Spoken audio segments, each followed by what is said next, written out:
नमस्कार, स्वागत है आप सभी का न्यूज 24 मध्य प्रदेश छत्तीसगढ़ में। मैं हूं आपके साथ ज्योति सिंह।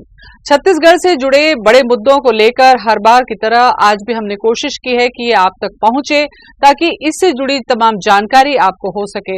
अगर हम बात करें छत्तीसगढ़ की राजनीति की, तो राजनीति में छत्तीसगढ़ में बीजेपी में कद्दावर नेता बृजमोहन अग्रवाल, जिन्होंने लोकसभा सांसद की सदस्यता ग्रहण कर ली है और विधायक पद से उन्होंने इस्तीफा दे दिया है, तो जाहिर सी बात है मंत्री पद उनका अब खाली हो चुका है। अब देखने वाली बात होगी कि पार्टी बीजेपी में अब ये मंत्री पद किसे देती है। हालांकि उपचुनाव होने हैं, लेकिन फिर भी मंत्री का नाम को लेकर कयास लगाया जा रहा है और पहले से ही एक मंत्री पद खाली है, तो इसका सीधा मतलब है कि छत्तीसगढ़ के दो मंत्रियों में किसका नाम सामने आएगा। हमारे साथ चर्चा के लिए जुड़ रहे हैं एमपीसीजी के एडिटोरियल डायरेक्टर मनोज सिंह बघेल। मनोज जी, क्या लगता है आपको कि बृजमोहन अग्रवाल को रिप्लेस करके किसी ऐसे नाम को लाया जाएगा जो उनकी कमी को भी पूरी कर सके और साथ ही साथ उस जगह को भी वो भर सके? बिल्कुल ज्योति जी, देखिए, आज जैसे ही मुख्यमंत्री विष्णुदेव साय ने राजभवन जाकर राज्यपाल से मुलाकात की, तभी से ये कयास और भी लगने शुरू हो गए कि जल्द ही मंत्रिमंडल का विस्तार होगा और उसमें जो है दो जो खाली पद हैं, एक तो कुल 13 मंत्री होते हैं छत्तीसगढ़ के मंत्रिमंडल में, जिसमें एक पद पहले ही खाली रखा गया था जब शुरू में शपथ ली गई थी, और उसके बाद बृजमोहन अग्रवाल के इस्तीफे के साथ ही एक और मंत्री पद खाली हो गया। तो ऐसे दो मंत्रियों को भरा जाना है। तो इसमें कौन कौन शामिल हो सकते हैं, इसको लेकर तरह तरह के कयास लगाए जा रहे हैं। अब आप देखिए कि इसके लिए जो है मुख्य तौर पे ये माना जाता है कि समीकरण, सभी तरह के समीकरण को साधना होता है जिससे आने वाले समय में इसका राजनीतिक लाभ मिले। तो हम देखते हैं कि यदि क्षेत्रीय संतुलन की बात करें तो पहले ही सरगुजा संभाग से 4 मंत्री हैं, बिलासपुर संभाग से 3 मंत्री हैं, दुर्ग संभाग से 2 मंत्री हैं, रायपुर संभाग से 2 मंत्री हैं और बस्तर संभाग से केवल 1 मंत्री हैं। तो ऐसे में मुझे लगता है कि क्षेत्रीय संतुलन को यदि ध्यान दिया जाए तो एक मंत्री बस्तर संभाग से आना तय है। तो बस्तर संभाग से कौन कौन संभावित हो सकते हैं, इसमें अपन विचार करें तो बस्तर में 2 सीनियर चेहरे हैं जो पहले मंत्री रह चुके हैं। उनमें से एक विक्रम उसेंडी का नाम आता है और एक लता उसेंडी का नाम आता है। लेकिन सवाल ये उठता है कि यदि लता उसेंडी को लेते हैं तो 2 महिलाओं को मंत्रिमंडल में आज तक जगह नहीं मिली है। एक महिला मंत्री पहले ही सरगुजा संभाग से है, तो लक्ष्मी राजवाड़े हैं वहां से। तो ये यदि लता उसेंडी को शामिल करते हैं तो हो सकता है कि सरगुजा संभाग से फिर जो है एक मंत्री कम करें और जो है लता उसेंडी को बनाए। तो तमाम तरह की बातें हैं। अभी ऐसा नहीं है कि केवल 2 नए मंत्रियों को रखा जाना है।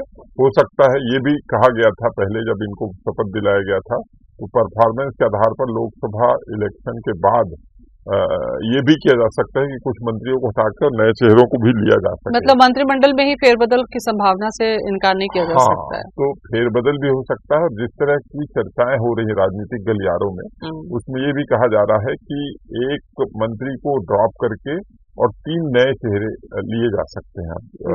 ये बदले हुए परिस्थिति में बृजमोहन की सीट खाली होना और एक पहले से ही लेना, और इसके अलावा वर्तमान जो मंत्री हैं उनमें परफॉर्मेंस के आधार पर किसी एक मंत्री को ड्रॉप करके और फिर एक मंत्री और लेना। तो यदि ऐसा होता है कि लता उसेंडी को लिया जाता है तो फिर लक्ष्मी राजवाड़े को ड्रॉप किया जाएगा, और लता उसेंडी को नहीं लिया जाता है तो फिर विक्रम उसेंडी एक मजबूत दावेदार हो सकते हैं। इसके अलावा जो आईएएस पद से वॉलेंट्री रिटायरमेंट लिए थे नीलकंठ टेकाम, जिनकी केशकाल विधानसभा सीट है, तो उनका नाम एक स्वाभाविक तौर पर आता है।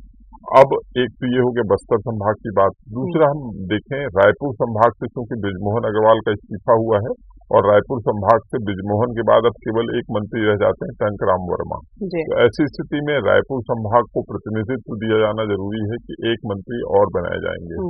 तो ऐसी स्थिति में रायपुर संभाग से फिर दावेदार होते हैं अजय चंद्राकर, जो पूर्व में 3 बार मंत्री रह चुके हैं। उनका नाम आता है। इसके अलावा रायपुर प्रॉपर में ही देखें तो राजेश मूणत, उनके नाम की काफी चर्चा हो रही है, क्योंकि रायपुर प्रॉपर से मंत्री बनाने की परंपरा रही। डॉक्टर रमन सिंह के समय हम देखते थे कि दोनों, बृजमोहन अग्रवाल भी और राजेश मूणत, 2 मंत्री रायपुर से प्रॉपर से होते थे। तो इस बात की संभावना ज्यादा नजर आती है कि रायपुर से राजेश मूणत को ले लें। हालांकि जिस तरह से जातीय राजनीति चल रही है उसको देखते हुए ये थोड़ा सा कठिन बिल्कुल, जरूर यही लगता है। यही एक सवाल मैं आपसे पूछना चाह रही थी मनोज जी, उसके बाद इसको आप आगे बढ़ाइए, क्योंकि क्षेत्रीय समीकरण तो साधने की कोशिश की गई है और जैसा आपने बताया कि बस्तर, सरगुजा इनको साधा गया है।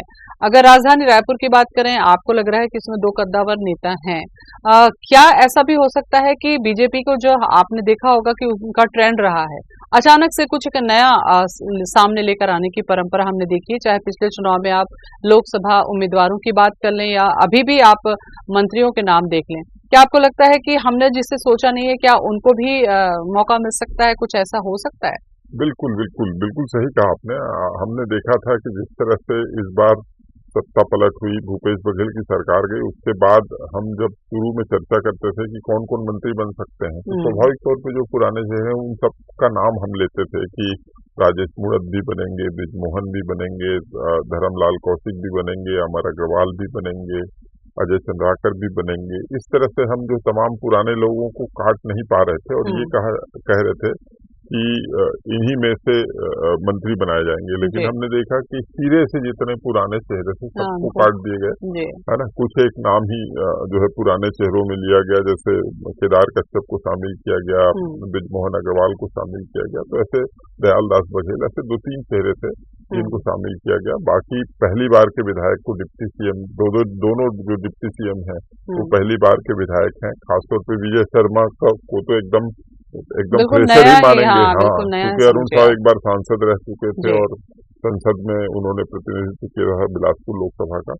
तो इस लिहाज से सही कह रही हैं आप कि ऐसा जिस भी हो तरह से सकता अभी है। के फैसले जो भाजपा के हैं, अभी हम्म। हाल के दिनों में जो फैसले ले रहे हैं, हम्म। वो बड़े चौंकाने वाले फैसले होते हैं। जैसा कि आपने लोकसभा चुनाव का भी जिक्र किया कि लोकसभा चुनाव में भी उन्होंने जो सभी है टिकट बदल देते, सभी सारे टिकट लोगों के बदल टिकट दिए थे, काट दिए। एक दो लोग के छोड़ के। हम्म। विजय बघेल और जो है संतोष पांडे, इन दो संतोष को पांडे। छोड़ के 9 जगह पर नए चेहरे दिए थे। हम्म। तो इस आधार पे ये चौंकाने वाला फैसला भी हो सकता है कि क्योंकि सबको मालूम है कि जो भी तय होना है, ये हालांकि मुख्यमंत्री का विशेषाधिकार होता है, लेकिन फिर भी चूंकि भाजपा राष्ट्रीय पार्टी है, इसलिए बहुत सारी बातें दिल्ली से तय होती हैं। जी।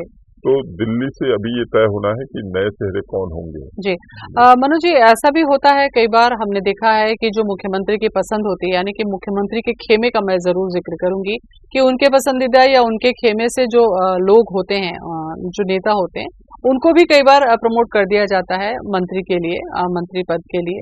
आपको लगता है, क्योंकि विष्णुदेव साय की अगर हम बात करें तो बहुत ही विनम्र और थोड़े से अलग तरीके के राजनेता के तौर पर हम देख रहे हैं, तो क्या यहाँ पर उनकी भी पसंद और नापसंदगी को ध्यान में रखा जाएगा?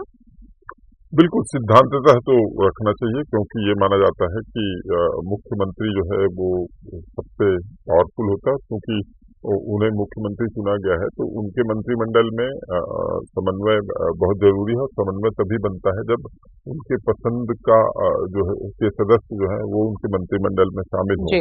तो इस आधार पर ये जरूर है कि उनसे जो है लिया जाएगा कि मान लीजिए 2 पद खाली है, तो उनसे पूछा जाएगा कि आप जो है पहले 4 नाम बताइए, तो उनमें 2 देंगे। तो इस तरह से जरूर उनकी राय को महत्व दिया जाता होगा, ऐसा मुझे लगता है। चलिए, तो इसी तरीके के जो मुद्दे हैं उनको हम आप तक पहुंचाने की कोशिश लगातार करते रहेंगे। तो देखते रहिए मध्य प्रदेश छत्तीसगढ़ न्यूज़ 24। मुझे दें इजाजत, नमस्कार।